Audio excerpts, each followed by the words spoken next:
I'm gonna compare the sound of our cues to some wooden cues. And this trick, I learned this from MH, who was working at one of the pro shops up north.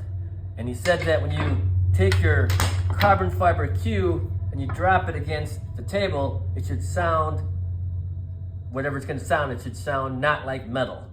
And ours sounds like wood. So listen. Now here's wood. It's hard.